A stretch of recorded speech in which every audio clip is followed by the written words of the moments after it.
திருவருகை காலத்தில் கொடுக்கப்படுகின்ற அனைத்து வாசகங்களும் மெசியாவின் வருகையின் பொழுது என்னென்ன மாற்றங்கள் நடக்கும் என்பதை பற்றி எடுத்து கூறுகின்றன.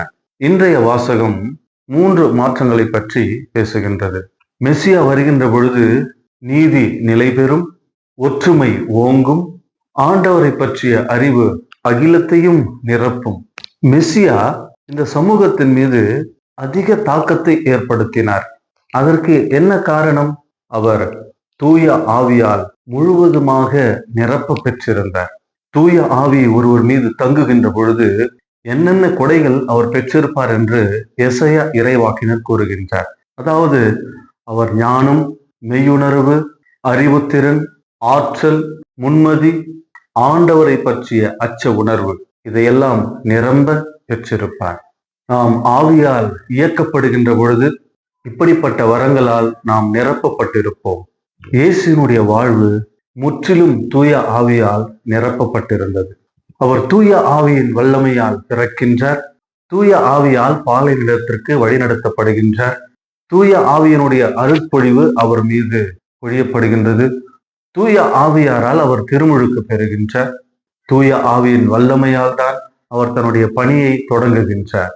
அந்த தூய ஆவியானவரை நம்முள் கொண்டு நாம் வாழ வேண்டும். ஒரு கிராமத்திலே ஒரு சிறுவன் இருந்தான்.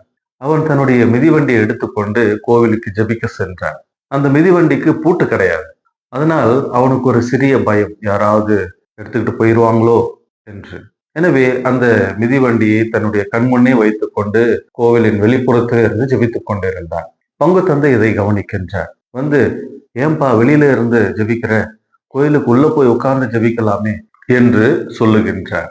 அவன் தன்னுடைய சைக்கிளுக்கு பூட்டு இல்லாததை பற்றி சொல்லுகின்றான்.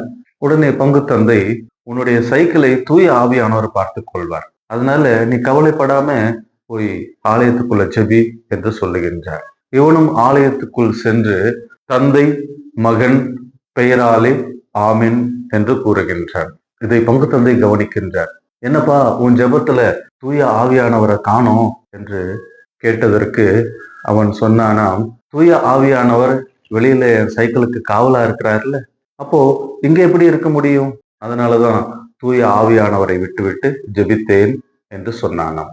அன்புக்குரியவர்களே, கிறிஸ்துவ வாழ்வு என்பது இப்படிதான் இருக்கின்றது. தூய ஆவியானவரை நாம் வெளியில் தள்ளிவிட்டு நம்முடைய உள்ளத்தின் ஆழத்தில் இந்த உலக காரியங்களை நிரப்பி வைத்திருக்கின்றோம். ஆனால் ஆண்டவராகிய இயேசுவை போல தூய ஆவியானவரை கொண்டு முற்றிலுமாக வழிநடத்தப்பட வேண்டும்.